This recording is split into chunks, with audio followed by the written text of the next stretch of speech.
Good afternoon, everyone, and sorry for not being able to start at 1:30 sharp.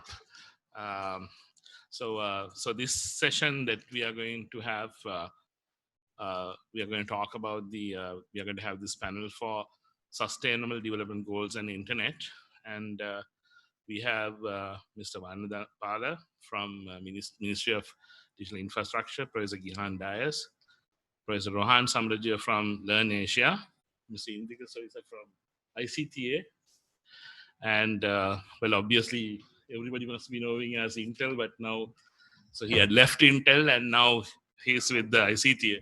Huh? Huh? You are outside. Ms. Sachini Perera, and I am Harsha Wijayawardana. I will be moderating the session. So the first, I think,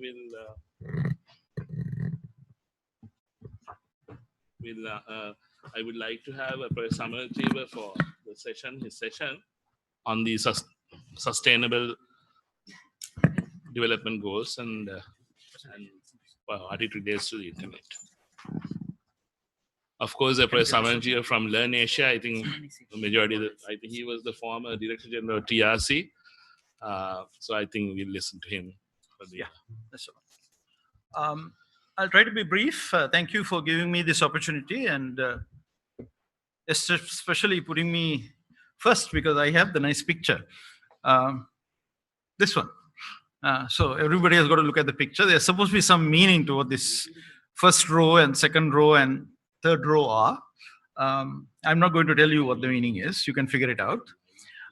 In terms of Sri Lanka's priorities, the president has prioritized 6 goals as SDG 1, no poverty, SDG 2, food security, energy, education, income disparity, and infrastructure. Because these SDGs, we have 17 SDGs, 159 goals. It's quite extraordinary how ambitious this is. So you have to actually give some priorities. So I'm going to talk about very briefly one of two things. One is how can ICTs contribute to achieving an SDG. So then I'm just going to take an example because I could go through all of them, but I've been told I should speak for, well, 10 minutes. I'm hoping to do it in less, right?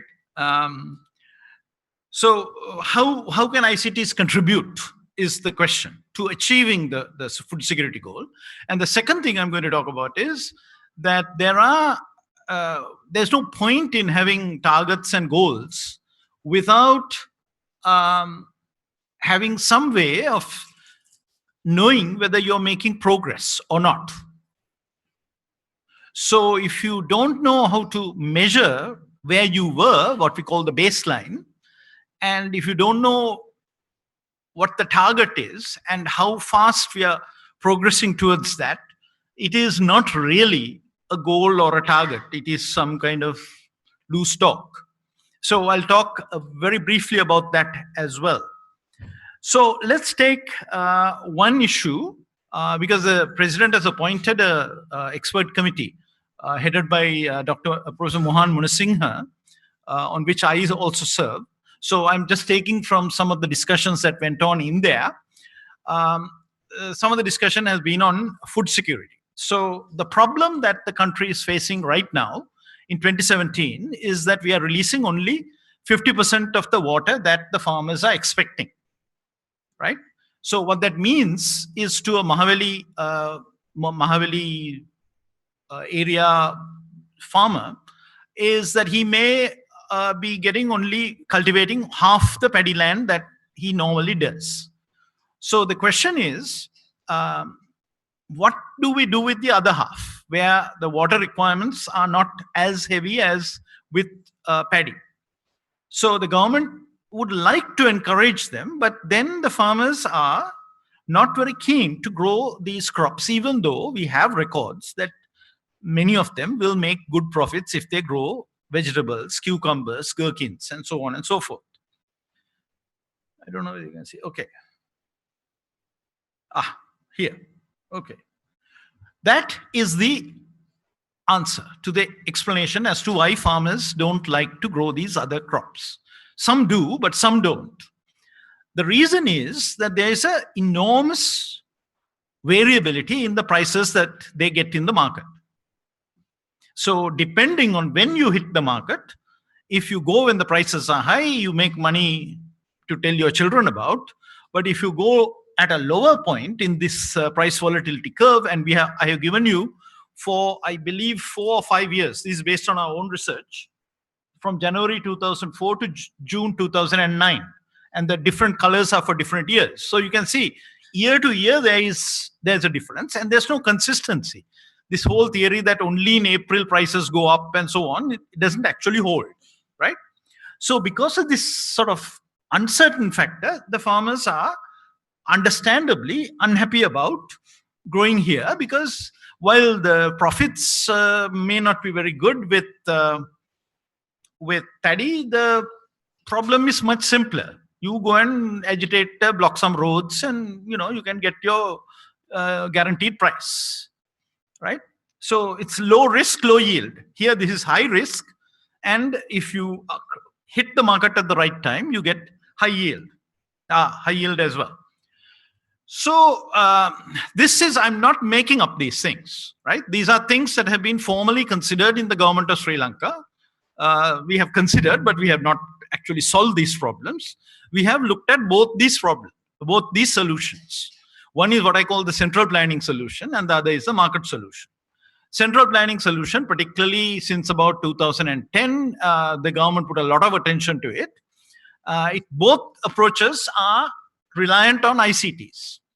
So in the central planning approach, what you do is you collect information on what farmers are growing. Now, you might say that is a very difficult thing, but we have about 20 extension workers covering various aspects in every Gram Sevaka division, Gram Nildari division. So actually, you have the human beings who can go and harass people and collect information from them, right? Then you, on that basis, so if some people are growing cabbages, you say there's a yield of cabbages in 4 months' time when the crop comes to market, and so on. So you estimate yields. So now you're sitting in May and you're talking about the yield, what is likely to come into the market in August or September or something like that. Then you also estimate what the demand is for cabbages in that month based on previous historical records. Then you prevent the farmers from growing more than is necessary, because you must understand that prices are set by supply and demand. So this is why I call this a central planning approach, because this has been tried out for many years in the Soviet Union. They had something called the Gosplan, and the Gosplan tried very hard to do this. And obviously, the Soviet Union was not a very successful economic model, especially with regard to agriculture, right? So this is one solution that our government put some resources into. The other solution is more decentralized. Here you have to have the market information widely available. Requires ICTs, of course. Both these require intensive use of ICTs. Encourage growth of forward markets. That is, so people will be able to sell not today. As you grow, you say, what is August or September cabbages? And then you get that price. Based on that price, you decide to grow the crop, right?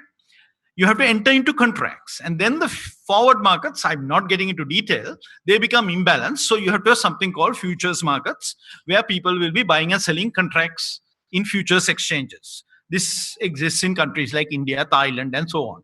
We don't. So the problem is that both approaches have not worked in Sri Lanka so far. One is that the farmers have no incentive to give accurate information on what they intend to grow, right? So you have the principle of garbage in, garbage out.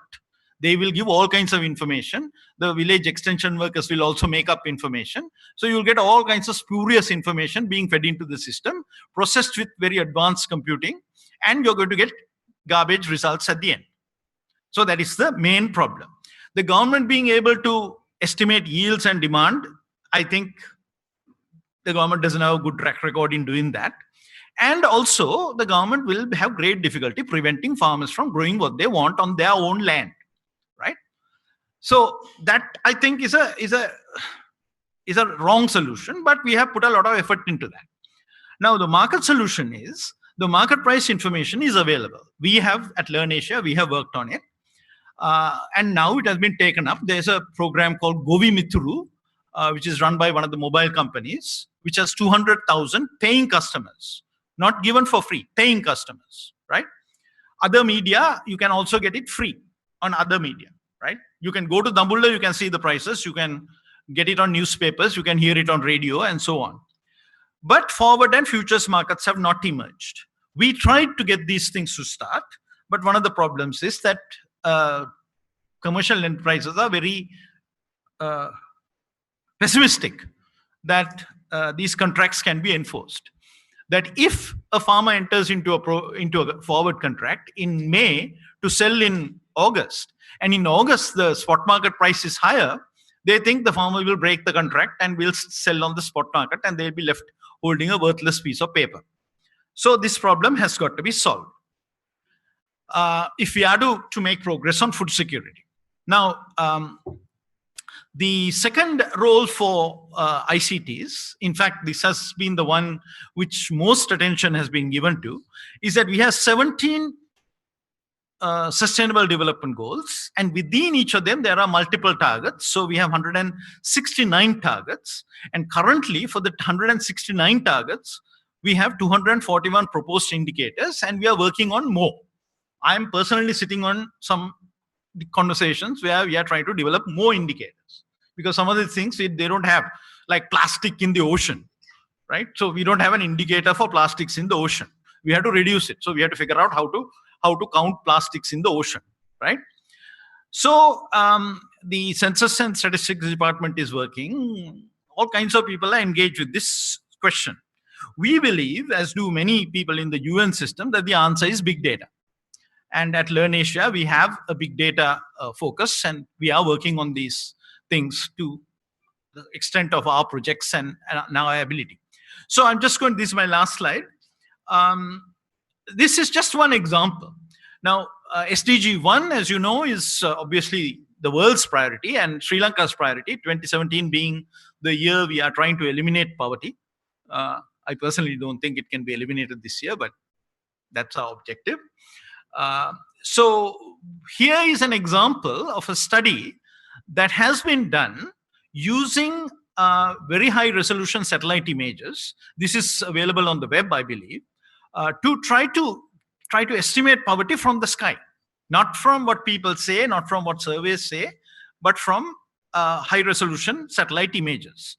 Now the question is this: these kinds of things, when you do it, this is good research, then you got to correlate it with the existing data to see whether it's valid. So basically what we are seeing is that it's about 70% accurate.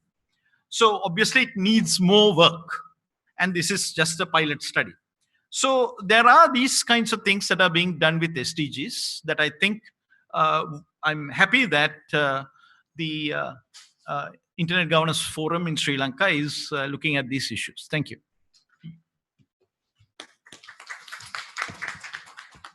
I think we will take the questions at the end of all the presenters. The next, by the way, Prof. Samarajiva, I think we have done some work on the first part. I will tell you later. The second speaker is actually, I want to give a little bit slight introduction also, because that he served on the SDG panel, the open panel, right?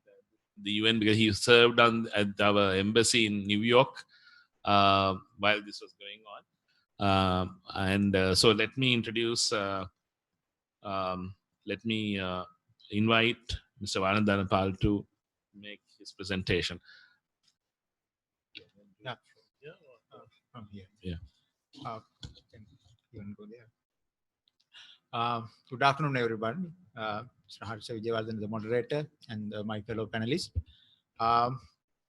It's a great pleasure to come on board with a topic I am a bit familiar with. As Harsha mentioned, it was at the hype of this SDG Sustainable Development Agenda. I was in New York and I represented my country as well as three-country troika, India, Pakistan, Sri Lanka, together shared one seat in this in the open working group representing Asia Pacific group.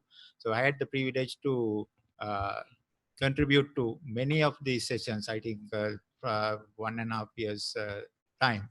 So the challenge you have seen, as Professor Samarajiva mentioned, it has not captured almost everything what we want to resolve, because it was a challenge to make it a handful of goals in the beginning. So one challenge is to make it within 20 or 25 when compared with MDGs, Millennium Development Goals. We found it's quite a few. So when it comes to pull all the problems in the world, it may take longer time to negotiate and come up with a solution within a reasonable time. But it did not limit any country to innovate their own methods to comply with this global agenda. So in a way that, as Professor Samarajiva mentioned, you can have your national goals and indicators as and when it is not highly contradictory to the global consensus reached in New York and elsewhere in the world. The challenge was to have some smart goals from the beginning and make it universal. The MDGs were for developing countries, but the challenge for the committee and all member states to make it universal. So we had a nice quote, say, goalable and globable. Make it convert into goal, all the ideas, inputs, stakeholder interventions into goals, and make it globally accepted. So both co-chairs representing the developing countries and developed countries from Kenya and Hungary tried to balance these two across the nation. The role of the internet, we felt from the beginning of this process, to pool all the ideas, to get a stakeholder engagement, to share all these different perspectives relating to different subjects. It started with a technical support team brief from UN DESA and UNDP. And there are a couple of other platforms already. For example, UNDP's My World campaign. If you remember, the World Conference on Youth happened in Sri Lanka. We were also part of it. And the internet was heavily used to pool what are the priority areas for youth in this the next 30 agenda, in next 15 years. Here, there are a lot of focus on job creation and all these poverty-related infrastructure, energy, and all these things, and climate change as well. Food security, of course. But among this list of subjects, the internet or ICT was not given a priority from various, because it has been identified as an enabler. Internet as an enabler, broadband as an enabler, all these satellite and other technologies as an enabler. So the initial steps, there were contributions from ICANN and Broadband Commission and Internet Society. They from the beginning, the role of internet and the connectivity was highlighted. But the problem was how to make it a goal or a target to be specific, to place it specifically in this agenda. Meanwhile, my fellow member India strongly suggested a goal on infrastructure. That's why goal number 9 came as a resilient infrastructure. Resilient infrastructure means it should be supported by all forms of other technology inputs, such as big data and various mechanisms of connectivity and all stakeholder participation. And to finance these goals. Again, the role of ICT and internet was found very important for new and innovative modes of funding. My colleague Indika will elaborate on crowdsourcing and other methodologies we can use today as a result of this ever-growing demand and contribution of various ICT entrepreneurs and activists in this area. So our challenge is to use this internet to give effect to the broad notion of sustainable development. That is to maintain a balance between among economic development, social development, and environmental conservation or sustainability. So IGF, I think there are a lot of subjects we discussed, the women and the disabled people and accessibility, and all of these. If you see a snapshot, is again we have been discussing this sustainability aspect during the past 2-3 days. As I said, the early stages were supported by internet, and during the technical support team, it was internet that was an enabler, and from the at the implementation level, also it is a very helpful tool. Then and to promote the sustainable development goals through social media and other other modes of interconnection, and monitoring and evaluation without setting targets and measuring it properly, as Professor mentioned. The Statistical Commission of the UN has parallelly set up a mechanism to support all the countries to get on board with the global community and see whether we are on targets. Since Sri Lanka achieved or realized many of the Millennium Development Goals, I think our challenges in certain areas are not that difficult when compared with least developed countries and some of the landlocked countries or small island states.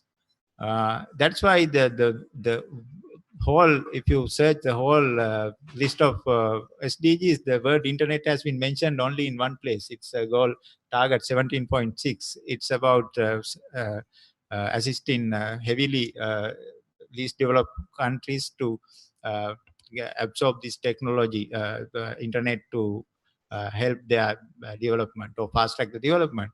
But my understanding is now it is since these goals and targets are global, we as a country is not that far from a least development country. Even after graduation, we are facing heavily issues about economic sustainability as well as equity issues. So, for example, the growth in the Western Province and Northwestern Province is far ahead from the other provinces of the country. So, how to maintain equity and how to support this development agenda through big data and other shared platforms.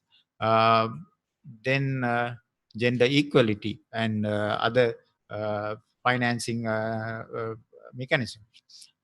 Here, the UN Broadband Commission as well as ITU came up with a couple of other suggestions. I think give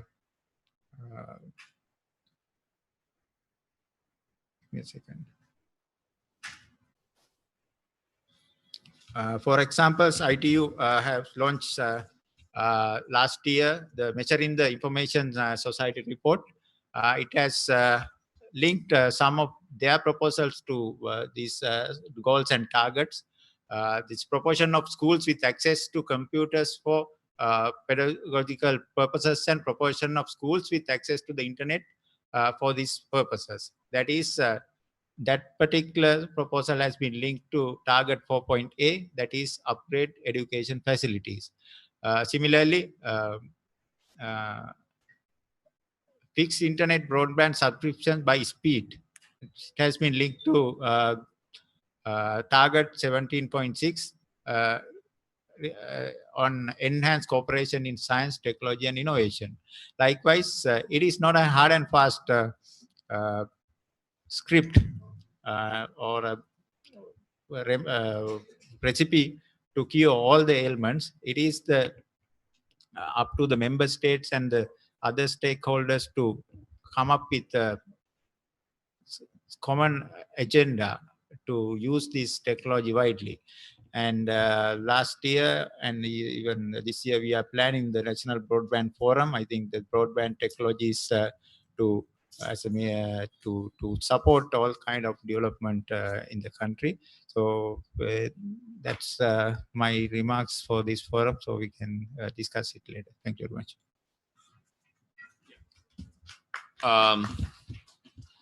Thank you, Ms. Dhanapal. Let us have Ms. Sachini Perera from the perspective of the, you are a women activist, right? So let us listen to her, and then after we can have the discussion. Thank you. I kind of feel like the outsider in this panel. I think my gender, my age, maybe, but let's see. So I will just give you a background on how I got interested in this particular thing, like how SDGs and the internet and what the intersections are.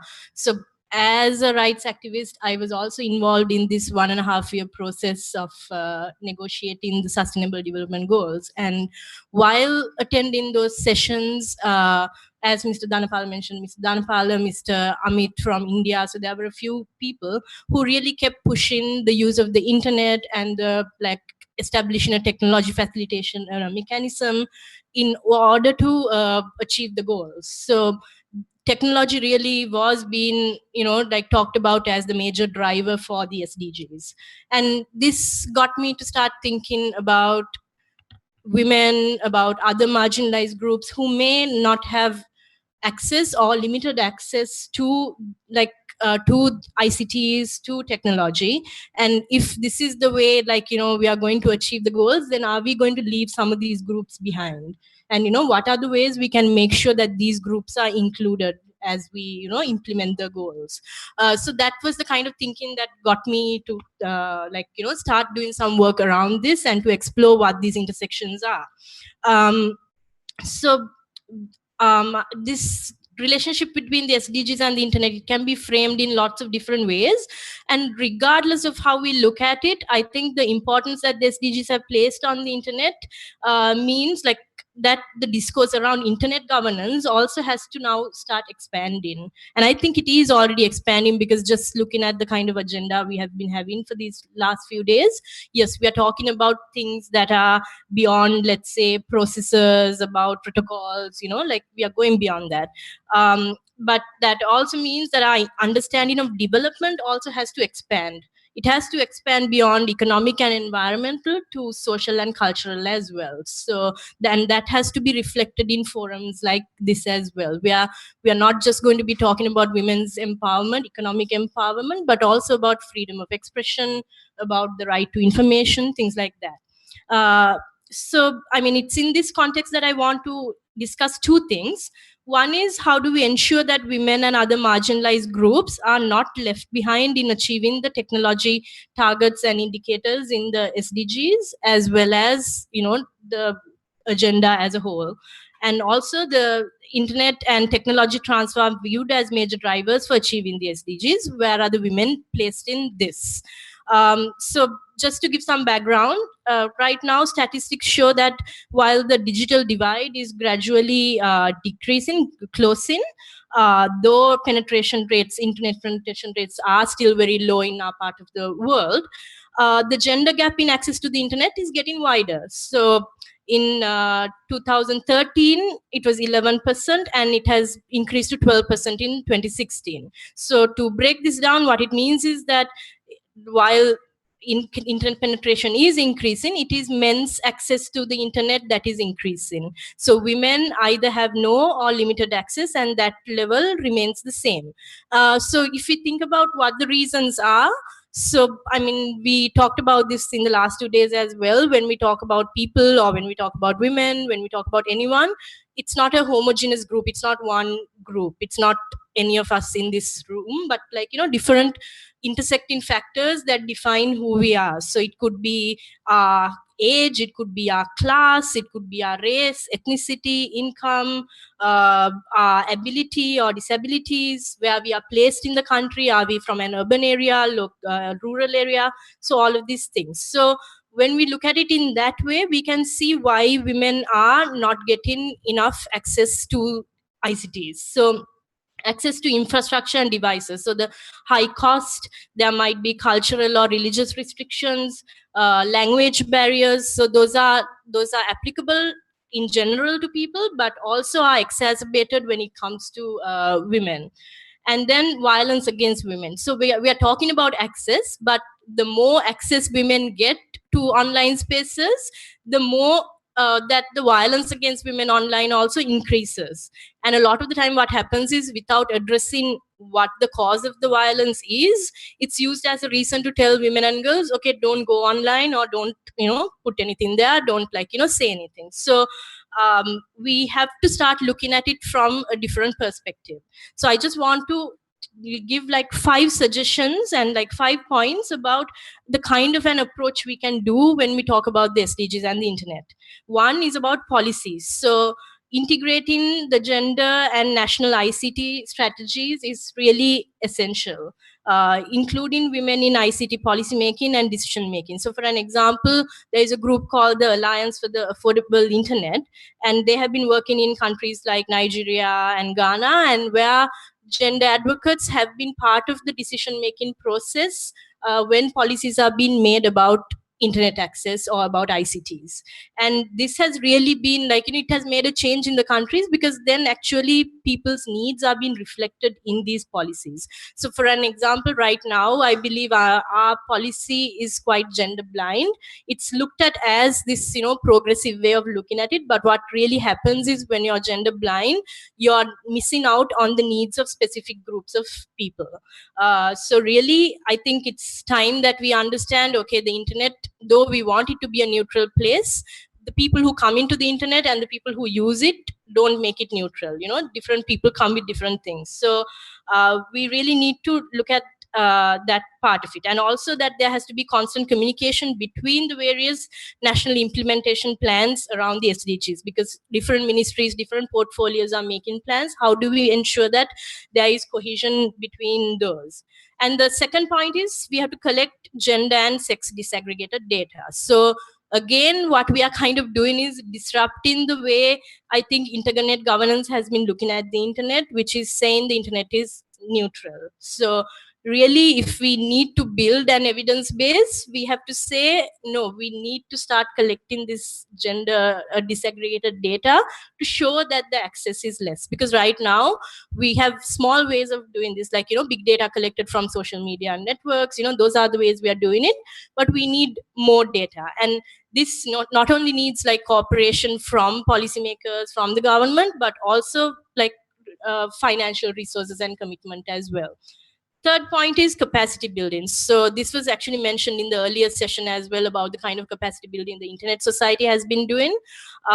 So even when this infrastructure is in place, women and girls access it hindered by lots of other things, right? So there can be gender stereotypes, like, girls should not be like, putting things on social media, or like putting your pictures on social media, or cultural and religious beliefs, so things like that. So when you design a program, really you need to look at those intersecting like other issues and think, how do we design these policies better? So for an example, like I have been doing work around the telecenters that were set up by ICTA, and when you go into telecenters, what a lot of operators say is, girls can't come to the operator to the telecenter unless there is a woman operator at the telecenter. So just setting up a telecenter is not sufficient. Then if we need to have women operators, then we need to like input that aspect as well. So then schools again should have programs. There was a massive discussion in the earlier session about this, about providing girls and even like boys with skills to use the internet securely and to protect their privacy. Because instead of giving like restricting the access, we need to actually give them agency. Because if you say you can't use the internet, they will find a way to use the internet and it won't be secure. So yeah, that's another thing to consider. My fourth point is that the SDGs has great language, very like ambitious goals, but they are not enforceable. There is no inbuilt accountability mechanism. So if a country wants to, it cannot go through a review at all, like if they want to, because it's a voluntary national review process. So that means even when like countries are prioritizing goals. For an example, like Prof. Samarajiva mentioned how the president has prioritized some goals, but if we don't like prioritize, let's say goal 17, which is all about how you implement it, the whole thing is, not going to be effective. So we really need to figure out then how do we make sure this implementation happens. So one of the ways that it can be done is by looking at the international normative framework and the human rights framework, which has different kinds of accountability mechanisms where a country has to go and report saying, okay, we have done such and such things. So really part of what civil society is doing is looking at how these things can be integrated. So for an example, there is the Convention on the Elimination of All Forms of Discrimination Against Women called CEDAW. So CEDAW is like, Sri Lanka just went through our CEDAW review like last month. So that is something where where the CEDAW committee will look at the SDG goals and ask the country, like, what are you, like, which targets and which indicators are you meeting right now? So that's another way. And one last thing, which is when we talk about access, what kind of access are we talking about? Is it meaningful internet access? Because just access where if a household has a broadband connection, those same factors I talked about, where a girl or a woman might, for an example, like a housewife or any woman from that matter might not have the time to access the internet, like even if there is a connection at home. So these stereotypes that, like run through the gender roles that run through, those can hinder their access, even if technically they are supposed to have access. So when we say meaningful access, it's supposed to be a pervasive and an affordable connection, which means it might be affordable, but also of sufficient quality and speed. So someone should have access like that to the internet in a manner that enables the user to potentially benefit from the internet use, including to participate in the public sphere, exercise their rights, access and create relevant content, etc. So really, when we are talking about access, I think we need to think of that as well. So lastly, I just want to say, women, especially those of us in the global south, we face various barriers when it comes to access to the internet. And if we are going to have this agenda that is going to leave no one behind, then it is imperative that we look at these structural issues that we face. So about women's access, women's content, women's representation. I mean, during the women's IGF, we talked about women in STEM and women in tech, and the kind of barriers they face. So if we are to ensure that women are not left and other marginalized groups are not going to be left behind in the implementation of the SDGs, I am saying invite us into the decision making and policy making spaces. Like a forum like this, we are here and we are engaging, and I'm saying we need to take that a step further, where you include civil society, women's rights activists, LGBT activists, like disability activists. There are lots of different people doing different kinds of work, and we have to start looking at these intersections, or we are going to leave a significant number of people behind. Thank you. Thank you, Ms. Perera. Let me invite Mr. Indika Soysa for his presentation.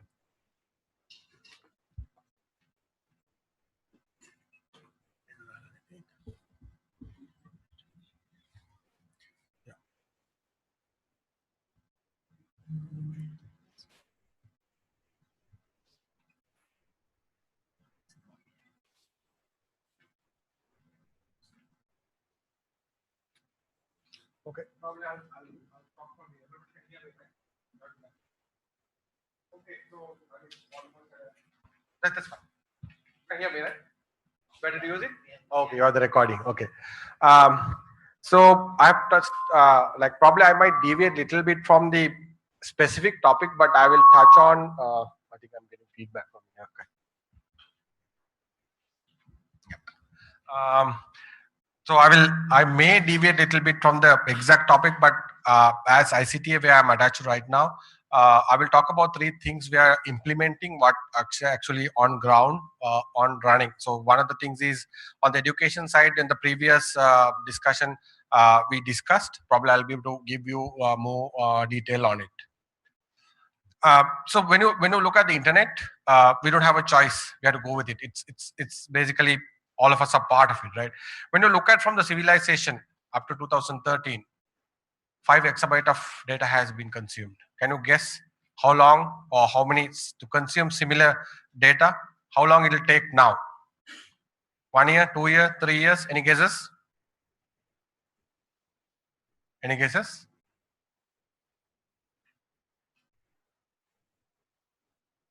Every 2 days we consume similar amount of data. So that's the amount of data we consume. It keep increasing. So we don't have a way. We have to get on with internet. So getting into the SDGs or the Sustainable Development Goals, when you look at the GDP growth across the world, from it has taken 1,500 years to get doubled. Next 250 years it has got doubled again, and again it got doubled in another 50 years. So what is the biggest change? Is the innovation. Now from 2007, maybe it will become 25 years. So innovation also plays a key role on the entire world GDP per capita growth. Let's skip this slide. Again, the way we work, way we do, all getting changed. If you look at these logos here, the Uber, the biggest taxi company in the world, they don't own a single taxi. The Amazon, the biggest bookshop or the store, they don't own a single bookstore. Or look at Airbnb, they don't own a single room or a hotel. So the way, it's all on internet, right? So we don't have a choice. We have to. Yes, agree? Yep. So this is the way world works. When you look at these faces globally, all these companies are bigger than our economy, right? Some of the companies, the gross margin they make, they might buy Sri Lanka out of like outright cash. Like when you look at Facebook, even 10 years old, they are almost equivalent to our GDP. So the way the business have done, or the innovation and the startups we have started has changed the entire world. So this is what we are looking at. How do you, world is changing using internet or the technologies what is available. Going little further, actually we were talking about the education very much on the previous session. So this is a study which is done by McKinsey a few years back. It gives the data that, like, the kids who are in school, when they come out of the school, the job they are going to do, the job is not even designed yet. And the problems they're going to solve, the problem is not even, or the problem is not created yet.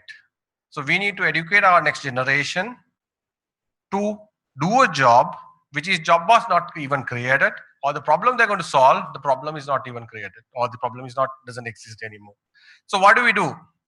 The best thing we need to use is the technology to do that. All right? The best thing is the technology. So internet basically get into act on it.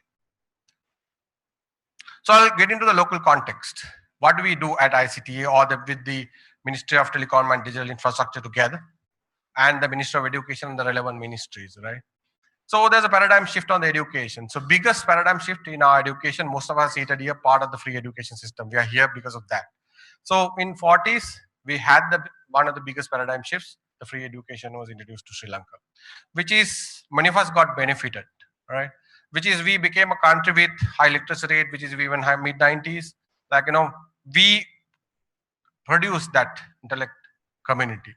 Now with the technology getting adapted, which is I was talked about the previous slide, that the jobs what the kids are going to do is not even created. So what exactly they need to do?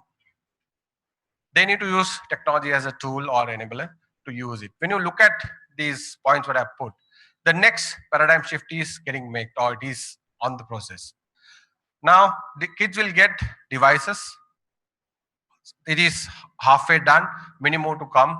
They will have devices coming into their hands. They will have access to internet. The teachers are trained to use technology and teach in the classroom. Also, the material will be available digitally. It's not going to be a PDF book anymore. It's going to be something called a smart book. They will use, they will be able to highlight, they will be able to put notes, all that will be done. So on the SDGs again, education, uplifting is done through education. So in Sri Lanka, currently this is happening, this is on and progress. I'll take one example on this. So this is the structure currently we are following, which is I'm saying the current situation we are implementing. So there's a digital policy which is done for the general education, what we call the K-12. There's a digital master plan on it, and there's a sustainable mechanism for this entire plan. So there are 4 pillars, 5 pillars actually. So the digital infrastructure, that is the devices you are getting in, the connectivity, schools will have broadband which is going into it, and also the content, the specific content, all the books digitized, and it will be available for them. Then the capacity building, teachers has to be trained, which is we are done, and we are continuing to do that. And this is the new one, which is the innovation, which is we are encouraging, or the school system will have more mechanisms of doing innovation. Say most of us have gone through the traditional science lab, which is all of our schools has a traditional science lab. Then over a period of time, what we got a computer lab. What's next? Is incubation center or a startup ecosystem, right? So this is getting incubated now, which is a digital classrooms. What is getting in? There's an innovation corner which is going to part of that. We'll have things like the Raspberry Pi, 3D printer, all that will get enabled. So this is the way the education is getting uplifted. I'll take one example, which is I added this slide after the morning discussion. So everybody is talking about how do you access the education system, talking about there are a lot of barriers. Yes, there are, because those controls are put to, I mean, it's a large audience, 4 million students, 250,000 teachers. That's probably the biggest community together. Somebody can make use of that for do many things. So there are processors to protect that. So now we are making systems to take the right things to the society, right? The school ICT society is one of those, which is all the promises we discussed in the morning. We'll be able to address through that. This will be a platform available together with ICTA, Digital Infrastructure, Telecom and Digital Infrastructure Ministry, together with Ministry of Education. We'll be able to take all the messages to schools through this platform. We have already created about 800 such societies among the schools. We will have more coming in this year, next year as well. And we'll have workshops, education workshops, continuously together with the industry, together with all the societies, people like you, will be able to come and contribute in this platform. Going further, change in topics, digital health. So again, one of the key things. Digitization is on. Now, say this year, within next 2 years, we'll have 300 government hospitals will get connected. All the medical records will get digitized. And when you look at things like, we have a very robust system on ground, which is the midwives come to our houses, or the PHIs, which is one of the best in the world. And we have managed to maintain that high standard on the healthcare because of these. So these, now when you look at midwife, she will have about 26 records the person need to maintain. You have these big books, which is you carry to your home, and they will fill all those things. If you missed 1.1 thing, the entire final report will be changed, right? So this will get real time online. Actually, a few years back, I was looking at this data. From ground level, it come to the national level, it will take 5 years. So if you analyze some disease 5 years back, by the time you get the final report, that will be changed, or economic, everything has changed. But it will be real time online. So this infrastructure is getting made.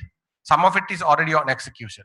Even things like your patient records, your admission, getting appointment from doctors and these hospitals will be digitized. So this is where the healthcare change, which is a rural community, will be able to have more better access to the healthcare will be created. So this is actually on real time. And Smart Social Circle, which is actually we signed the MOU with all of you all today. So this is another platform which is we take technology to the rural community. So in summary, I'll give you. We actually in 2015 we piloted it. So now we have somebody called a knowledge agent in every Grama Sevaka, the area. That is the smallest administration point we have in our nation. So now this year we have 600 of them in 60 Grama Sevaka divisions. And 2017 we'll have 800 of these expanded to 800 Grama Sevaka divisions, and we'll have 8,000 knowledge agents available right across the nation. So this will be another platform where most of the things what we discussed, how do you take it to the grassroots level? We can have such conferences, we can have very high level discussions, but the biggest problem we have, how do you take that message across to the last line? That has been a bigger problem.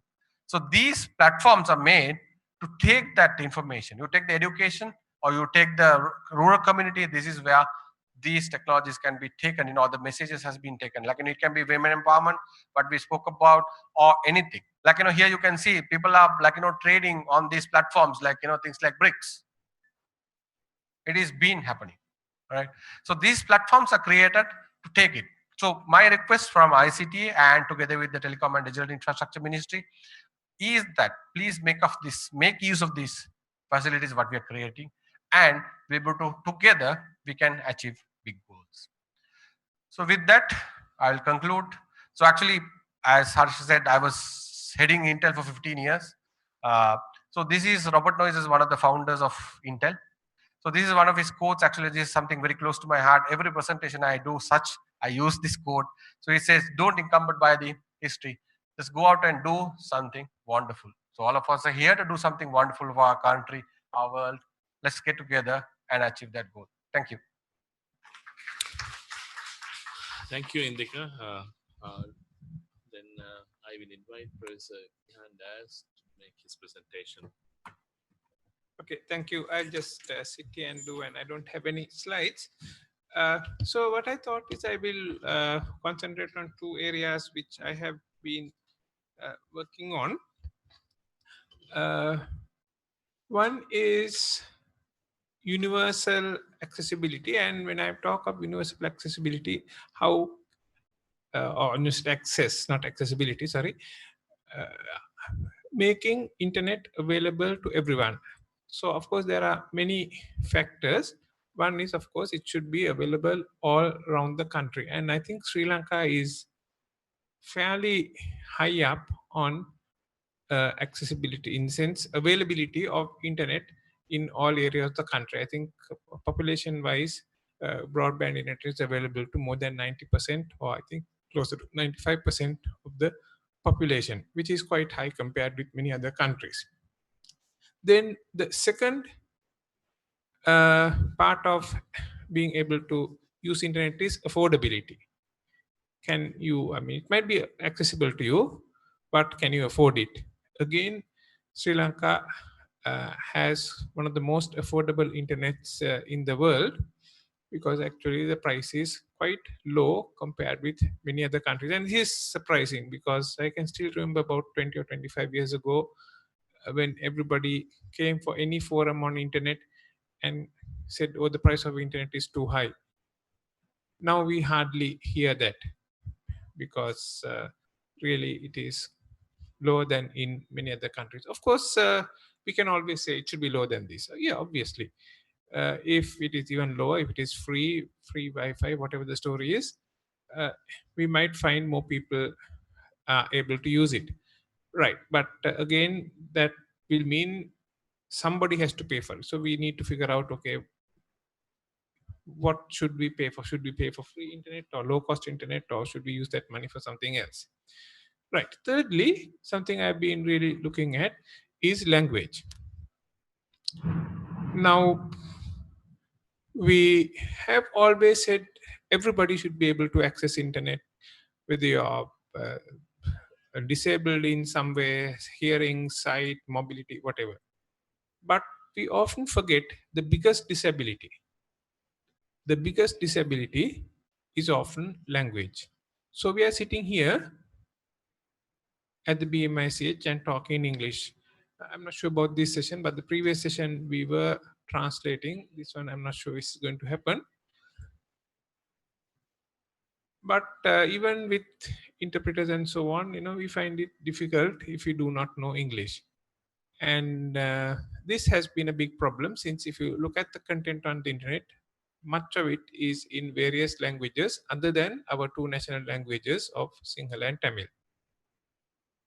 Now, A few years ago, I will just give a bit of history. Harsha, myself, and many other people, just maybe 15 years ago, we looked and we found there was no Sinhala on the internet, or very small amounts, and we said, oh, the problem is that there is no way to write Sinhala on internet, on computers.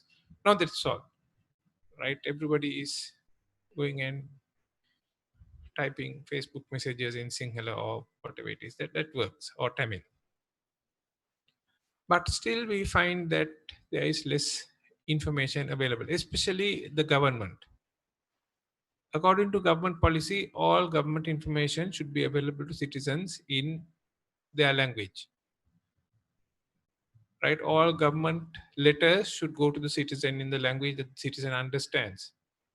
Right? But we still have this. If you go to a website, just go to any random government department.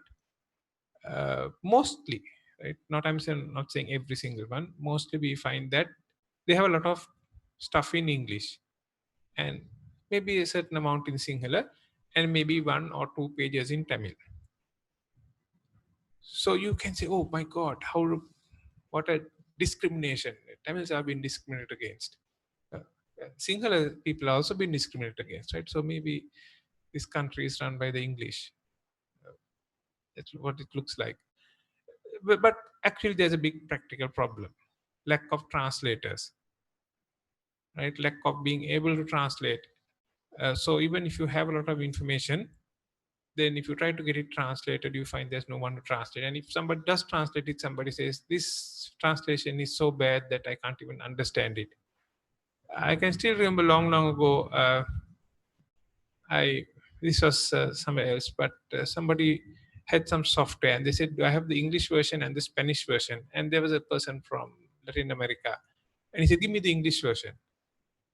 But he said, why, we are a Spanish speaker, why don't I give you the Spanish version? He said, no, I can't understand the Spanish version because the translation is so bad. Just give me the English version.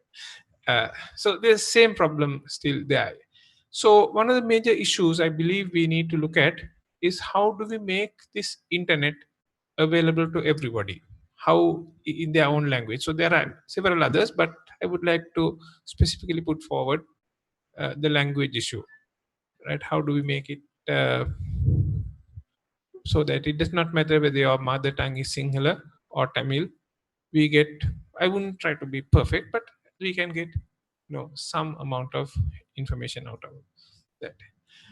Okay, the second topic I would like to look at is internet for education, e-learning, and also for communication among people. Still, we have this Internet Governance Forum, and we have internet in Sri Lanka. So why are we all sitting here in this room? I know there's POTV going on, but those people can't talk to us, right? Whoever is listening on POTV, hi, whoever it is. We are still here sitting in this room, right? So we should try to use this technology to be able to talk to each other. And especially I would like to see us using this technology for education, right? Still, we go to a classroom, and typically we don't see much. If you switch on the TV early in the morning, we see some educational TV programs going on, and then there is some other programs going on during the day as well. But still, TV is 20th century technology. Right? We still have not got. I know I'm not saying there isn't. We have to give credit. There is some things for O level, A level, and even lower classes. There is some stuff, but I really don't see it being used enough. So the second part I would like to put forward is how can we use these technologies for, one is for education, other one is for us to stop wasting our time on roads and to be able to talk to each other or have discussions, have work done on the internet itself. Thank you. Thank you, Professor Gihan. Actually, we will start the panel discussion. Before we start the panel discussion, I just want to sort of update something on what Prof. Samarajiva had talked about.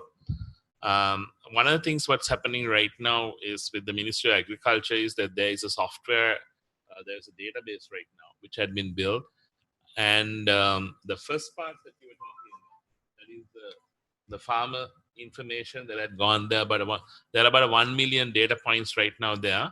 It had been linked with the fertilizer subsidy right now. So, but the only one of the other issues is also drought relief. Also, this time was linked to that. So this time the fertilizer subsidy was given directly to the bank accounts. So the right now, before I came to this session, there were some calls because we are trying to sort of clean up the data and trying to update that database. So some of these ICTs now being used. Now there is one issue that he raised, of course, is the veracity of the data. So that also actually now we are trying to see some way of actually checking on that. I mean, there are so there are some issues, of course.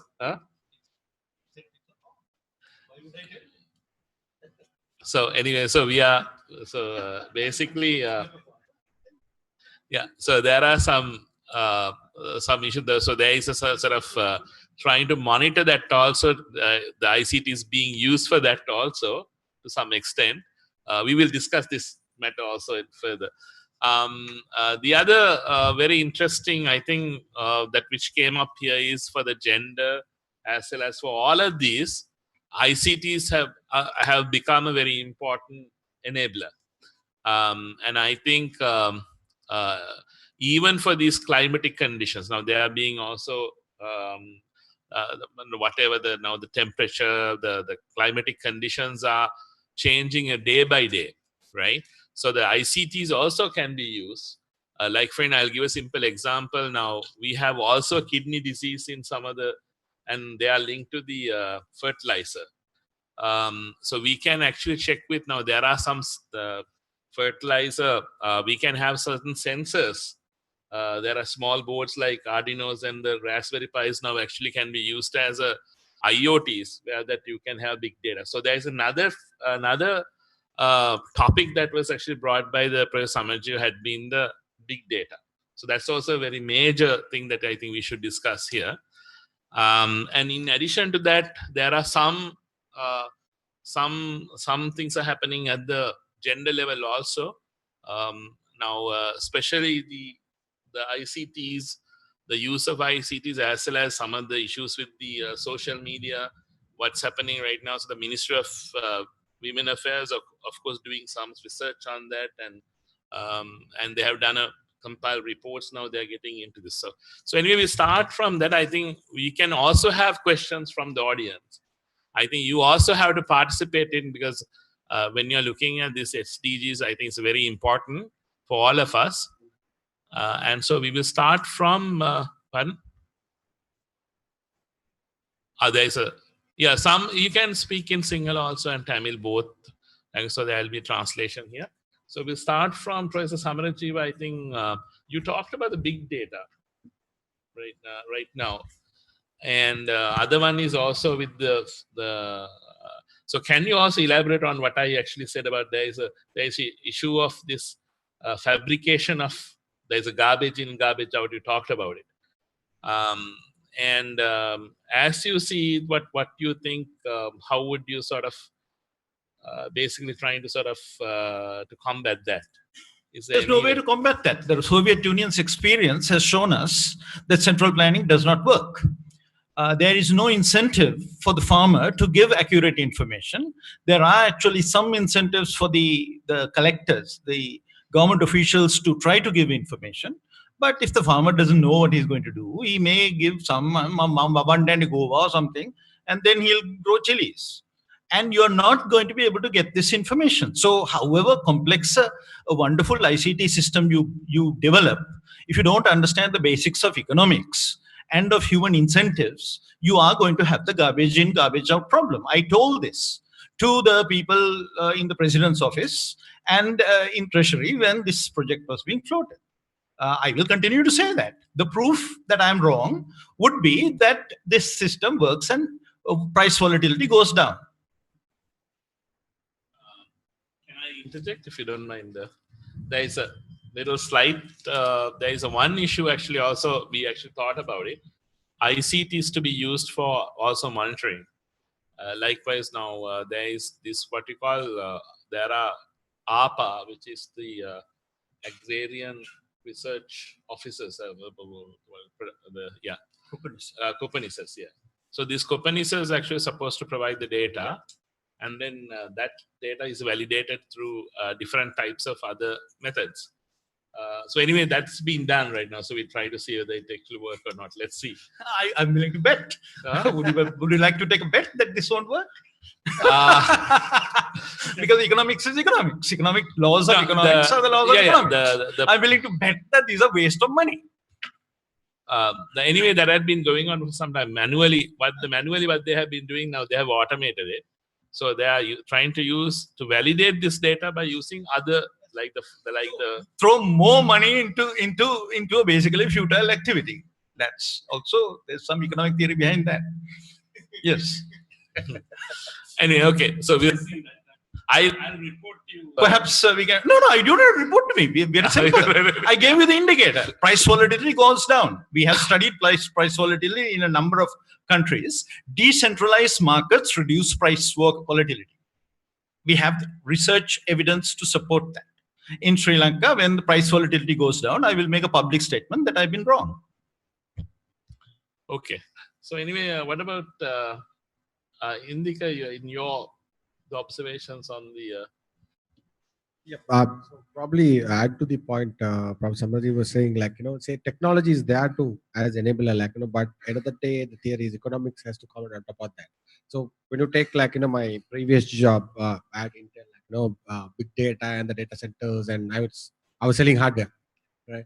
So those areas are like, when you look at globally, a lot of investments are going in. I mean, say you talk about even going further up to smart grids, to smart cities, to all that, like, with the IoT coming in, like, say you can have the monitoring, like, even every plant will have a sensor which is, you will know what you grew, and like, the time which is, like, when you're plucking it, you will, head office will know, like, this guy plucked so many of whatever tomatoes, right? Technology can take in there, but the point what Professor was making is, like, how do you make sure, like, like the real economics has been implemented there, like, how much ever we do, you can, like, have a sensor and you can have a drone on top of it, like, do whatever the monitoring, but if you doesn't do the real economics on that, we may have challenge. I mean, technology will not able to change it, like, it is shown across the world, is my opinion. And analytics can be taken in so many, like, data has been fed with the artificial intelligence coming in, like, technology is evolving. Right. Would you now let me also a little here? I will go on for this for my distinct curiosity. Now, this particular system, actually, what we are developing is actually nothing to do with the. I mean, there's a harvest also part of it, but also the to take the data points on the farmers as well. Now, would you think that other ICTs now, like for instance, now what I told you about, like some of these sensors are very cheap right now, and wouldn't they be able to give you more data on what's happening in the last mile? I mean, like what I'm talking about in the ground situation. Like for instance, I'll give a simple example. Right now, even if you take Google Map, even right. Even it will tell you now, even just looking at the Google Map, but although the data may be sort of like stale, but still you can find out what the acreage would be. Very simply now, it's a matter of just taking that. And then also that you would be able to know what you grow right now through the satellite maps, that you would be able to figure out remote sensing data. That data also can give you some idea about the veracity of the data that you are collecting. In addition to that, the collection of data, we can ask the Copernicus to go there, and we can even monitor the Copernicus from the level itself. So wouldn't you think that would have some... Yep. But it would not have the prices. I'm not going to comment on that. But I'm talking about at least sort of like that data that you can actually. Yeah. So even if we look at we will come back to prices later correct. on. I just So want no, to sort of, even if you look at most of the things what we right now we manually monitor, these the cooperative guys that going into the farmlands, they're doing it, but there's a lag. The example I took was the midwives, right? It is taken from ground, it will come to the province, to the whatever district, to that the medical report the status report they produce is taken 5 years, right?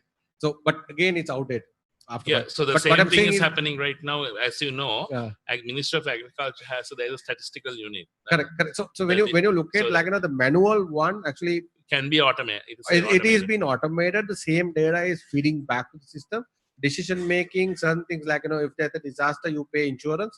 That process will be much faster because not only that, but also some of the data that's announced. This time the drought relief was done. The data was collected from the periphery itself, and so then it was actually verified also. So basically, yeah. through So I mean, you use the technology. Like say you have your paddy field is damaged, so you need to confirm it to the Colombo headquarters that paddy is damaged. That's where the approval comes for insurance, right? So how do you do that? Now what you do? I mean, you don't have to have major technology. You go there, smartphone, take a picture, WhatsApp to the headquarters. That's it's done. That's But exactly and you do online transfer. Next day, your money in your bank. That's exactly what we did. So now. That's yeah. That's very much. And also the verification also now. Anyway, the satellite data is already there. Exactly. So technology will help you on that, fast tracking it, monitoring it, all that will be there.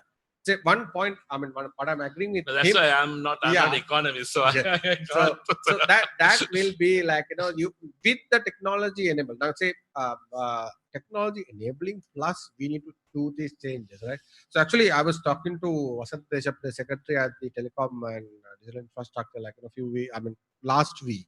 So he has attended this course at the Lee Kuan Yew University. So example I took on Airbnb, take a classical example. So in Singapore, you have the government-owned apartments. So in those apartments, as per the Singapore law, a person can't stay more than one night. If you're a visitor, you are but these government flats are being now put in on Airbnb. People are staying for 3 days, 4 days, right? Now, Singapore government is looking at amending the law, saying these houses can be used for these such activities, and they're evaluating the economic situation plus other factors like neighbors getting disturbed and other so many factors they are looking at, right? So now, similar way, when we are enabling technology, as Professor said, we need to make sure the correct incentives, the correct methodologies of that will be going in parallel. Otherwise, we'll be not able to get the right ROI. Because say the easiest thing is say one of the biggest things is giving devices to schools.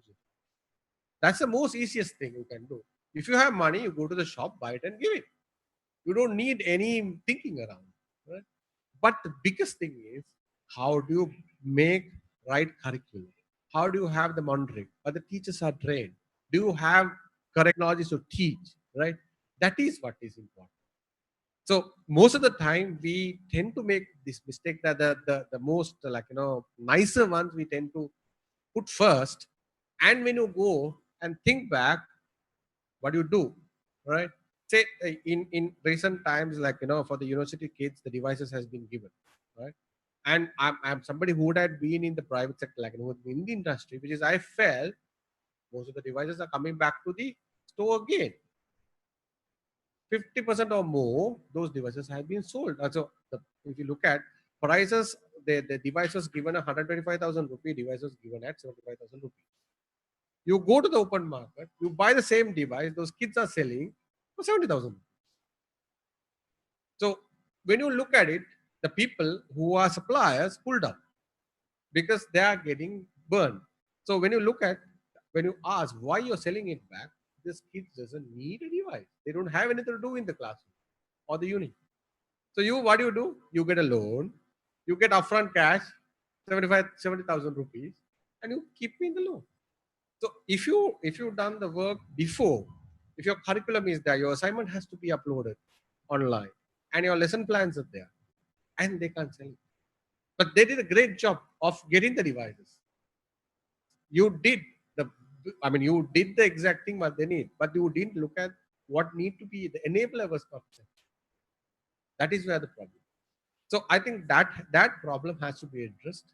So unfortunately, most of the things, like the lucrative things, like easier thing comes from first, and you allocate billions of rupees, and we tend to not look at what exactly because heavy lifting is that. Because it will take time. Now, as example, like currently together with the Ministry of Education, ICT, we are making the first smart book, grade 11 smart science book. Now, when you're going rounds of evaluating it, getting it cleared from the National Institute of Education is a tough ask, because this is new thing. They look at things like what kids, how they get impacted, and so many iterations are going, right? So after the first one is coming in with all those learnings, we have to get the next books out fast, right? So if we think now we give the devices, and this process is taking such a long time, and so many reviews has to be done, and make sure we get the right one. By the time the book comes, the devices will be outdated. Then you have to give a different set of devices, right? I mean, you can't use a device more than 3 years. And compatibility, all those issues. So it's really important. I will 100% agree with Professor on that, because we need to make sure the right policies and the things are made, and the frequency of things has to be addressed. Let me respond to the argument that even more technology, more drones and satellites and God knows what else will help solve the fundamental problem. You must remember that the fundamental issue is the matching of supply and demand. If there is too much supply compared to the demand at the time of harvest, prices will go down. So the critical point is to prevent the farmer from growing more than the appropriate quantity. So that means that you have to get information on the farmer's intentions. Now, as far as I know, there is no ICT that can get accurate information about intentions. So after the farmer has grown, you can take all the pictures you want from drones or satellites or God knows what. But the game is over. Now there is an oversupply of cabbages for August. The game is over. How can you prevent? Now then you have to go and tell the farmer, you should not have grown these cabbages, pull it out, and I'm going to fine you. I'm going to put you in jail. And that is possible. If farmers are going to be put in jail for what they did compared to what they filled up in a form, yes, sure. But this goes back to the original point I was trying to make. Sorry, I went too fast. When you're looking at SDGs, I do not think that ICTs can be looked at in isolation. ICTs everywhere. ICTs are no longer a silo. ICTs are no longer a relevant ministry. If I were in charge of things, I would not have an ICT ministry, right? ICT should be everywhere. When I was active in the ITU, the world's largest technology exhibition was in Geneva, and the ITU ran it. And it was all telecom companies, Alcatel, Lucent, Intel, all these fellows were sitting there. Now I go to GSMA Mobile World in Barcelona, and I have Ford Motor, I have some medical device manufacturers, exercise equipment manufacturers, toy makers. And where are the Lucents? They're dead and gone. No Nokia parties. I sometimes go to the Huawei party, right? But no Nokia party. All the big dinosaurs have died, right? So the game has changed. It's time that we understand that we cannot think only in ICT terms. We have to think of ICTs in everything and ICTs and everything. So if you do not have pedagogy and exam reforms before you put smartphones into the schools, this will happen again next year. Now they are trying to give it to grade 12 or grade 13, right? This will happen all over again because it has no relevance to the exams. Because what is needed in the Sri Lankan education system is tuition classes. Who the hell cares about the schools? The schools are there just to, I don't know what they are there for. keep people till 1:30. After 1:30, they actually do the learning. So, without understanding that shoveling smart, tablets or whatever is, these are things that politicians do as experts. We have to tell them that this stuff will not work. And that's what I try to do. Thank you. Do you have any questions? And also we'll go to Sachini here about the gender issues as well. Yeah, we'll have some questions first here. Hello, I'm Mazaim. I wish to ask or suggest something. It means if we want to apply the ICT, we need two things. One, good coverage. The another thing is power. The coverage is okay. We have well coverage from everywhere. The next thing, power. The power failure, we cannot do anything. So this is the most of the problem, almost the villages. So do you have any idea to apply the big data or ICT to stop this type of power failure, something like that? Can you explain? Thank you. We are actually, Learnasia is working on electricity power, big data analysis. Though I have to tell you upfront that we will not be able to reduce your power outages. Power outages can be reduced by creating penalties and creating regulatory incentives for the distributor. It's very difficult because we have the largest company, the largest organization in the country, extremely powerful, monolithic, monopolistic organization called the CEB. And you hurt their feelings, they go on strike. Right? So nobody wants to hurt their feelings. We have to treat them very carefully, very gently. Right? So we are making, Sri Lanka has made great efforts and great progress with regard to power. I can tell you that we are almost at 99% coverage of household consumption. Our prices are uneconomical, particularly given the behavior that the government's actions in cancelling the coal plant. We will have the CEB losing more money or people paying more money. So that will happen. We have survey data that Learnasia conducted among small micro enterprises in Sri Lanka and among micro enterprises in Bangladesh and India. And I can tell you that when we ask them about what they do for power blackouts, they all have answers about gensets and what are those things? Some inverters. I don't even know these things because we are not familiar with them. Sri Lankan enterprises, when we asked them, they basically said maybe candles, because actually compared to the problems in India and Bangladesh, we are giving people more or less uninterrupted power, more or less.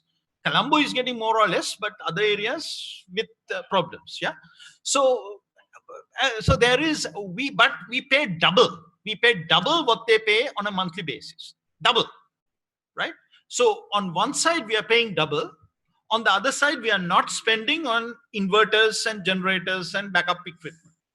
So there are some remedies that we can develop, which have really nothing to do with big data, unfortunately.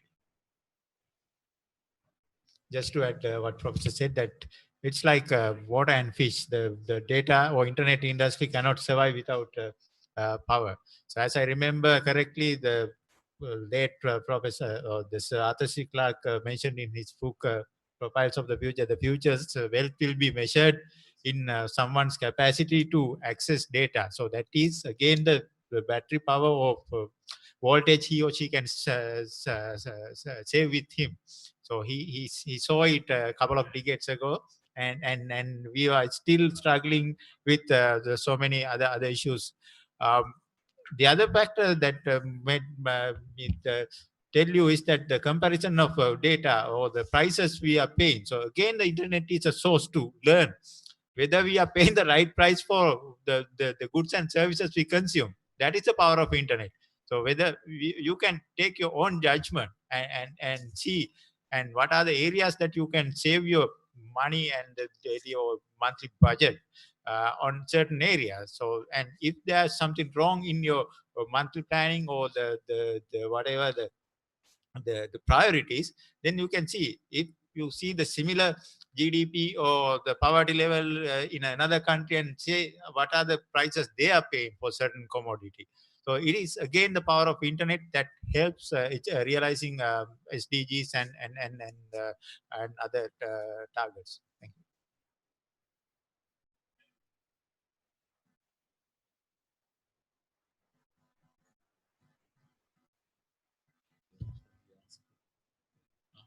Yeah, from there also we'll get. My name is Taraka Nanakar. How can the internet help to explore oil wells under the seabed? I have heard about very high resolution satellite images. The ultra rays can be sent to under the seabed and take the pictures of the oil beds. I have heard about 550 million oil barrels are available around Sri Lankan Ocean, Indian Ocean. So my question is, how can internet or ICT or those providers, genius people can help to calculate those things? The question number one. Secondly, I am sending some attachments using Yahoo and Gmail, right? But what they told me was, their answer to me was, I can't identify you. There's no such authentication about you.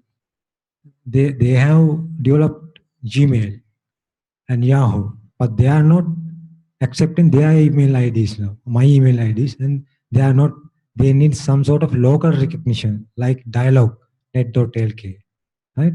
So how do you reply? In the sense, now I'm sending an email using Mr. Taraka Nanakar at yahoo.com. That is my email ID to overseas clients, overseas buyers. They said, sorry, we can't reply to Yahoo IDs. So then secondly, I send a Gmail email ID, tarakananakar@gmail.com. They said, sorry, we don't know who you are. We can't identify your email ID, like that. Then I send a reply using dialognet.lk. Then they replied. Yeah, that is because I think that because of the fact that some of the organizations are very specific about Gmail can be anybody. Let's say Yahoo can be anybody. Some organizations would require you to be verified by a organism. Now, let's say if you are Dialog, definitely Dialog will verify you as an employee. So that so there are some organizations have policies anyway. The first question, I think anybody that wants to sort of about this oil well and if I knew, I would be richer than I am now. So I would do it. But I don't think this is the kind of appropriate question for a panel like this. Thank you. Next question is. Yeah, we can. Are there anybody? One last question, small. No, please. Thank you. My name is Sachini Wijayawardana. My question is has something is related to Sachini Perera's presentation, but of course, I'd like whoever has an answer to this to reply. Sachini was talking about meaningful access, not just physical access, but meaningful access. And I think one word. I'm sorry, I wasn't there for most of your presentation, Sachini, but I'm guessing what you're really saying is also that we have to think about cultural attitudes and cultural stereotypes. I'm just thinking that to what extent this is actually addressed when it comes to looking at SDGs and IT, and whether this is just shunted aside as a gender issue that some women's groups or activists will kind of look at, and that we don't necessarily need to look at cultural barriers, a certain kind of mindset about women, for example, that continues in our society that will impede the ways in which they have access, how they have access, etc. And it's not just women, as Sachini also pointed out. It's groups that have been historically discriminated against and disadvantaged, like lesbian, gay, bisexual, trans people, people with disabilities, and a whole range of other peoples that people are not, who are basically don't fit the kind of the model of the person with more power. So questions like power and culture, are there soft issues in the consideration of SDGs 90? Is it just a gender issue that kind of a woman presenter only addresses, or is it something that we all have to kind of think about in greater depth? Hello. I mean, I feel as if that's the question I have as well.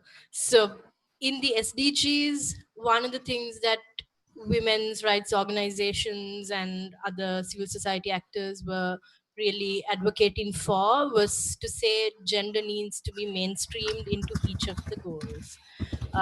So that really, and I mean, that's reflected in the preamble to the SDGs.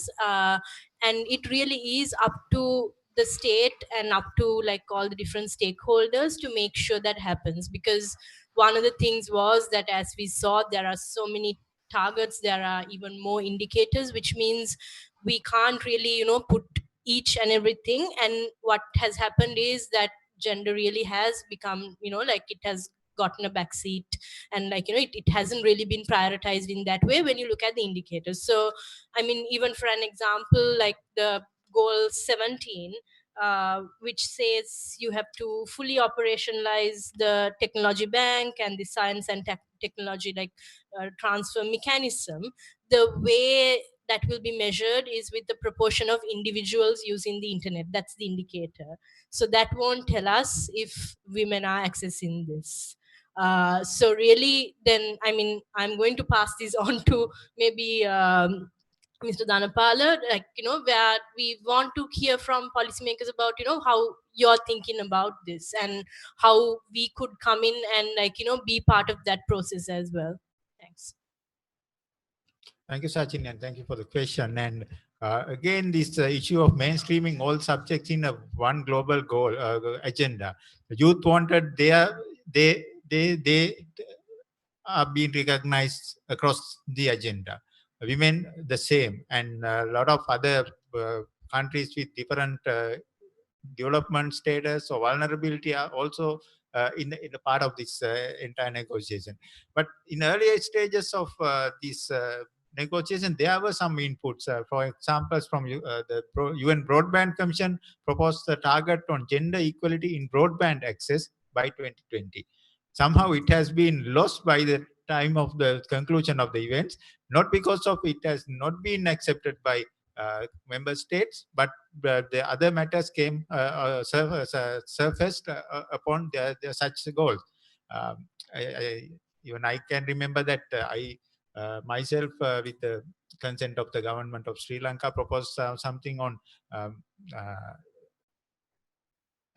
support advancing indigenous medicine as a measure to support all kind of health related goals and targets in the agenda. But nobody opposed in the deliberations. But the final compilation, it has gone lost. As a policymaker, or my current responsibilities for ICT for development is cross-cutting, and it is not to segregate from either to geographically or gender or any other factors, but when it comes to low-hanging fruits to deliver something to the economy or social development, I think it would be the priority. For example, making information available for citizens through government policy, that is this right to information has come into effect. Now we, as the ministry, with the support of RTI Commission and other government organizations, are ready to have physical infrastructure to make this data available. Then people need not to go again and again to each and every organization. That will save their time, and get this their work done without any dependence. If I may add, if I were to think, I think I'm with Gihan on looking at ICTs in terms of they should be available, they should be accessible, but there should be no compulsion for people to actually use them. So we go back to the question of books, the earliest information technology. And we know that not everybody reads books. We know that not everybody reads books the same way. We know that not everybody reads books the way I read them. I make my living out of this stuff. I read non-fiction books. I generally start at the index. I go into the middle. I go from the middle to the end, to the front, to the, I don't read books like normal people do. So knowledge workers, people who are intensive users of the internet, come to internet governance forums, and I have said this at the International Internet Governance Forum as well, and they think that everybody in the world should use the internet like they do. That is not the case. We should create the opportunity. There should be no barriers. I will talk about, we should not shut down the internet, but they should use it in their own way. Now, I run a research organization, and we did surveys in Southeast Asia, Philippines, Indonesia, Thailand, Southeast Asia, and Bangladesh, Pakistan, India, and Sri Lanka on the other side, South Asia. What we found was that in Philippines and Thailand, you actually have more women using mobile phones than men. While that is clearly not the case in South Asia. Sri Lanka is kind of in the middle. Then we also find, we ask an even more probing question, which is who took the decision about whether you should get a mobile phone or not? This was a random sample survey. The overall sample was over 10,000. We did it in 12 languages and so on. And in South Asia, it's very clearly, including in Sri Lanka, it's the man who decides that the woman gets a phone. While in Southeast Asia, in Philippines, it's the women who decide sometimes whether the man gets a phone, right? So there are definitely, what this shows, the research shows, is that we do have some cultural effects. And the battle cannot be won solely in the realm of ICTs. The battle has to be won on a broader platform, and we should not think that ICTs can do the whole job. I completely agree that it should not be it shouldn't be a compulsion, but at the same time, if you look at what is happening in the world right now, whether you like it or not, you're going to be having to use ICTs. Like, look at demonetization in India, that was just rolled out, and a lot of people, we could see they were having lots of different challenges. So in Sri Lanka, I know we are going to have the electronic national identification system coming at some point. It's going to be rolled out very soon. So then are we isn't that compulsion then, that then you can't opt out of that system then? So which means it really does need to still be considered. So yeah, just that. Sorry, Prof. Samarajiva, just to add to what you were saying, Prof. Samarajiva, I also agree that there should be no compulsion or any kind of norm as to how the internet should be used. And that what we should work towards is try and create opportunities for access and trying to put barriers out of the way. But what we mustn't also forget, I would add there, is that there is the matter of ideology. And in our societies, usually there are certain ideologies about how certain people, how different groups can use the internet or should use the internet or not. So those also, I think, come into play. It's not exactly a level playing field of the fact that there are no attitudes about how men and women should use the internet. But are you going to fight this at the idea, or are you going to deal with it at the level of ideology? It certainly has to be dealt with at the level of ideology.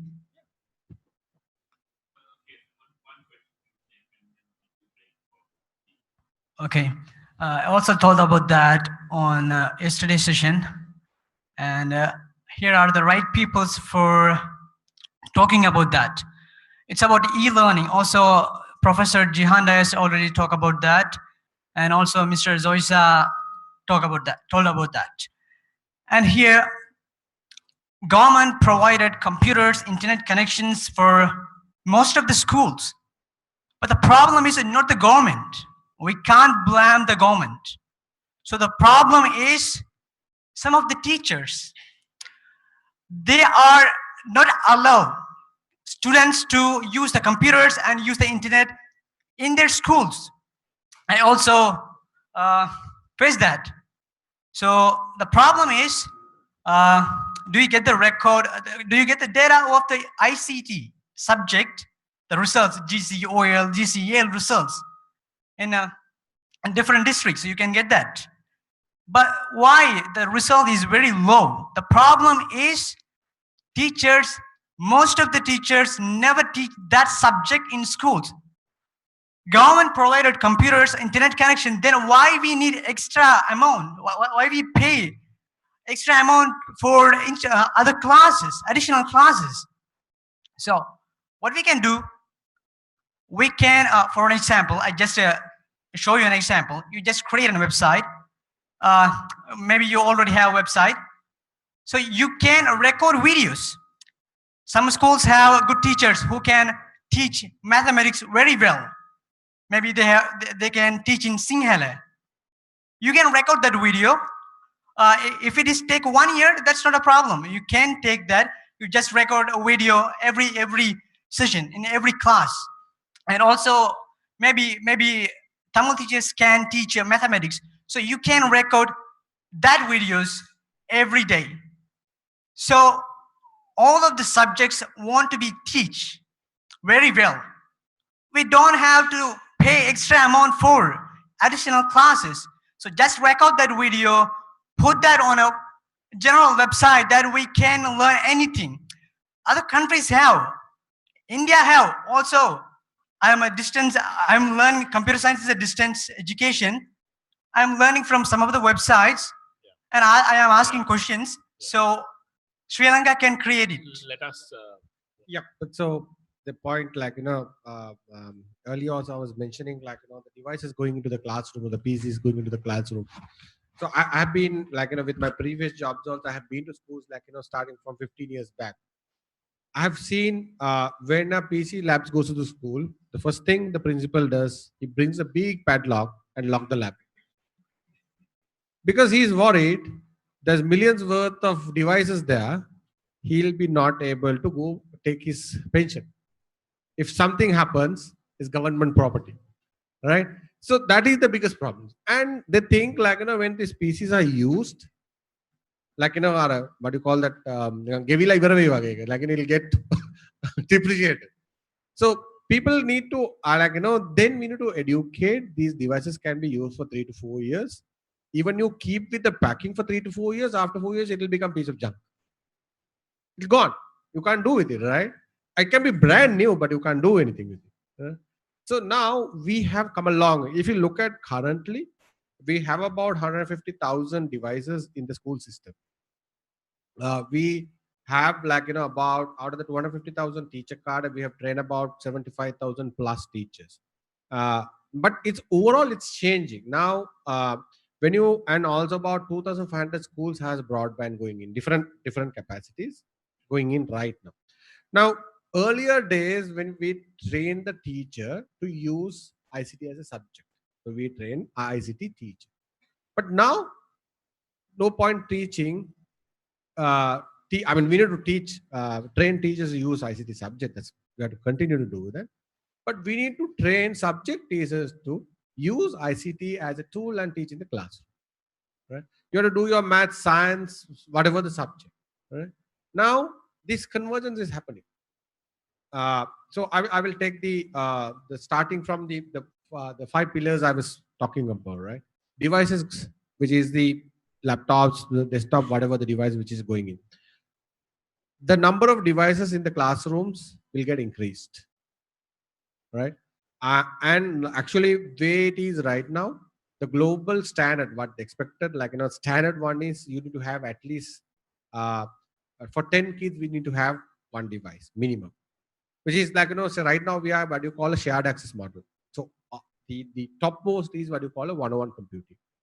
So to reach one-on-one computing, it will take a bit of time for us, but at least we will reach within next 12 months or so, which is a level of maybe 10 to 1. That means 10 kids have 1 PC. Right? So that means they have a couple of hours a week using the device. So what they use the device for, learn subject. It can be science, math, biology, physics, whatever. Right? Now, when you have the device, so to learn, PC can't teach you that. You need to have proper content. So exactly the point you raised, right?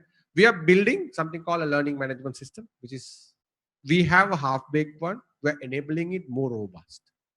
This learning management system will have all the content what we're talking about, grade 1 to grade 30, with all 3 languages. They'll have like, question and answers. I'll give you one example. Now say you're doing science, grade 10. You complete the lesson, you read through, you study it, and end of it, you have 10 questions. You go and answer the questions. Analytics will give you a recommendation. These 3 subject or the subheadings, you're not thorough, refer it again, right? That analytics will give you. So that is the level of which is you will get to see very soon. So content, the video, yes, on-demand videos, interactive videos will be available. Right now it is there, but we are scaling it up. It's what you call revamping is happening. So, and also the devices are not get connected to the current system. We will monitor it. Now you can't keep it, like as example, some device get robbed. We can track it. Or it is, nobody is not using it. Technology is available today.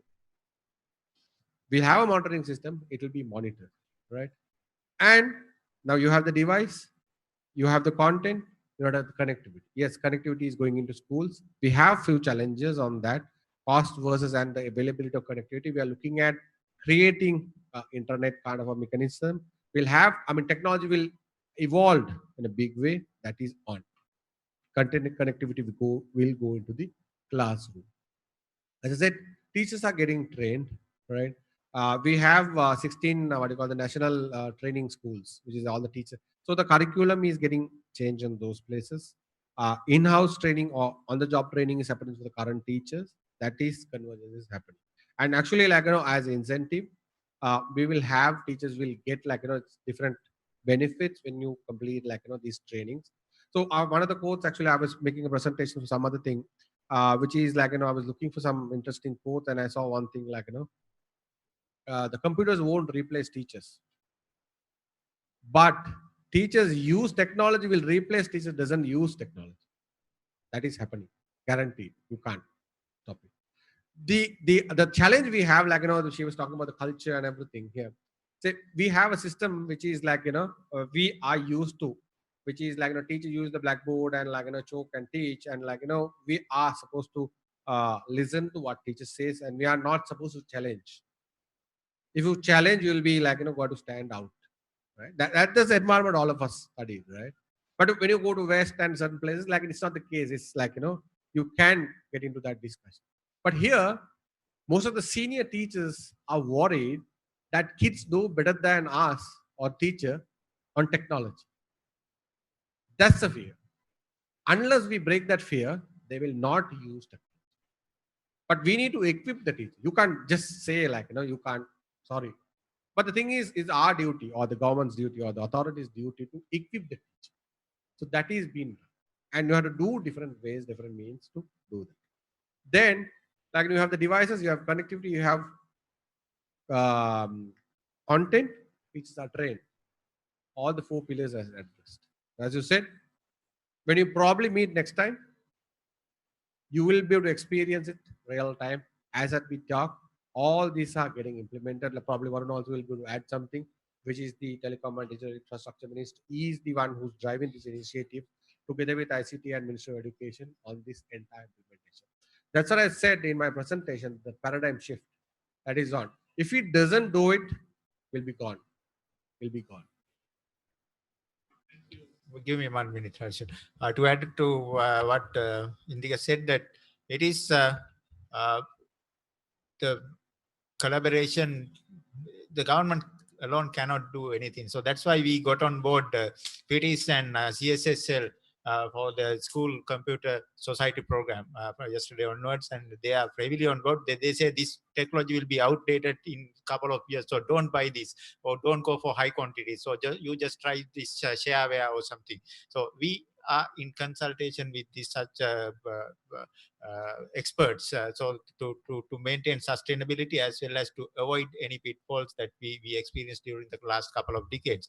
The teacher training component and the hardware supply is a component. I think our ministry is part and parcel of it, especially focusing on provincial schools where we have devised certain methodology to identify the really need people, the students and the system.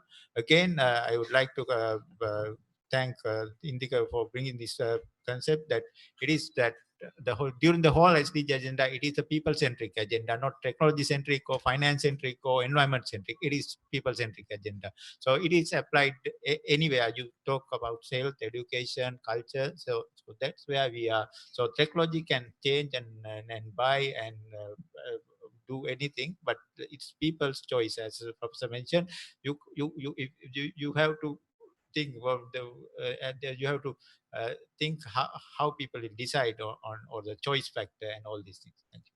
So probably I'll add one last point, like, one of these, like, with my previous job at Intel, one of our chairmen a few years back, he had a quote saying on education, PCs aren't the magic, it's the teachers.